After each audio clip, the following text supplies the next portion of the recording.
is Ria.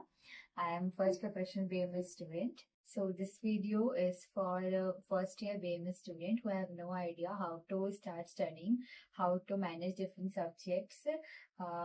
In first year, we have 5 subjects: anatomy, physiology, Padarth Vigyana, Samhita Adhyayana, and Sanskrit. तो सबसे पहले anatomy is a very volatile subject. Anatomy को आप teachers के साथ साथ ही पढ़ते रहिए, टीचर्स के साथ साथ ही नोट्स बनाते रहिए। Notes are very important. Exam के लास्ट मोमेंट आपको सिर्फ नोट्स ही काम आने वाले हैं। नोट्स भी आप बहुत इलेबोरेट मत बनाइए, आप सिर्फ उसको छोटे छोटे पॉइंटर्स में या फ्लो चार्ट्स में इसमें बनाइए। और diagrams are very important in anatomy. आप अगर सिर्फ डायग्राम्स बना के आएंगे तो आपको सफिशिएंट मार्क्स मिल जाते हैं। So practice diagrams with proper labellings. And next is physio. Physio में Ayurveda part is very important because physio में एनाटॉमी के कंपैरिजन में आयुर्वेदा ज्यादा है। ठीक है, सो आयुर्वेदा के सारे श्लोका, जितना भी आयुर्वेदा पार्ट है फिजियो में बहुत अच्छे से पढ़ना। एनाटॉमी में बहुत कम आयुर्वेदा पार्ट है, बट फिजियो में आयुर्वेदा इज वास्ट, तो आयुर्वेदा फिजियो में अच्छे से पढ़ना है। और मॉडर्न की बात करें तो मॉडर्न में जहाँ पे अगर आपको डायग्राम्स कहीं दिख रहे हैं तो डायग्राम्स, अदरवाइज मोस्टली आपको फ्लो चार्ट्स मिलेंगे। हर सब्जेक्ट का हर सिस्टम का फ्लो चार्ट्स आप बना के रखिए। जो भी मैकेनिज्म्स हैं सबका फ्लो चार्ट एक छोटी सी कॉपी बनाइए, उसमें सारे शॉर्ट नोट्स बनाइए फिजियो के, जिसमें आप आयुर्वेदा के लिए आप एक श्लोका बुक बना सकते हैं। इसमें आप सारे श्लोकास लिख लीजिए chapter wise. And for the modern part you can make short notes book in which you will write all the like mnemonics and short notes, flow chart, table like that. Then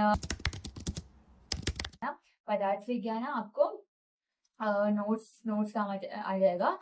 this book is very nice book. हम लोगों ने इसी book से पढ़ा है। सो हमको teachers के notes बहुत अच्छे मिले थे। तो अगर आपके कॉलेज में टीचर्स नोट्स दे रहे हैं पदार्थ के, देन आप उस नोट्स को फॉलो करिए। अदरवाइज इफ नोट्स नहीं है सो इस बुक से आप जो मैंने बुक बताई उस बुक से आप कर सकते हैं। You will score good. Then coming to Samhita Adhyayan. Samhita Adhyayan का नेग्लेक्ट मत करिए। Samhita Adhyayan is the backbone of Ayurveda. आपको संहिता अध्ययन बहुत अच्छे से पढ़ना है। इसके हम लोग 2 चीज पढ़ते हैं, एक अष्टांग हृदय एंड चरक संहिता।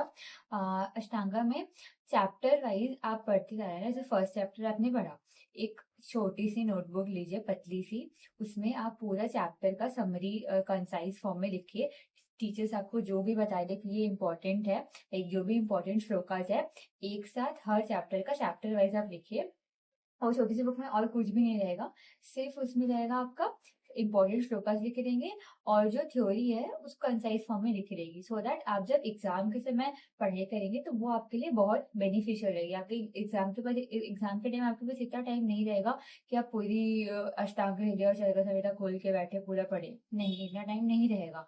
सो आपके लास्ट मोमेंट में वही शॉर्ट नोट्स की जो बुक है वो काम आएगी। उसमें आप सिर्फ इंपॉर्टेंट श्लोकास, सारे श्लोकास नहीं लिखने, सिर्फ इंपॉर्टेंट श्लोकास लिखना है और थ्योरी लिखना है कंसाइज फॉर्म में। ठीक है, टेबल के फॉर्म में, फ्लो चार्ट के फॉर्म में, पॉइंटर्स के फॉर्म में आपको चैप्टर वाइज ही बनाना है। देन संस्कृत तो जो हमने बचपन में पढ़ा है, लाइक 8th 7th 8th में जो पढ़ा है वो शब्द रूप, धातु रूप, संज्ञा, समास, वही सब है। संस्कृत के लिए आप टीचर्स की नोट्स फॉलो करिए। उसमें आपको ना जितना आप रिविजन करेंगे उतना संस्कृत अच्छे से आएगा। और संस्कृत में रिविजन इज इम्पोर्टेंट। बाकी संस्कृत तो ईजी है। If you want anything else, you can comment down below. Bye.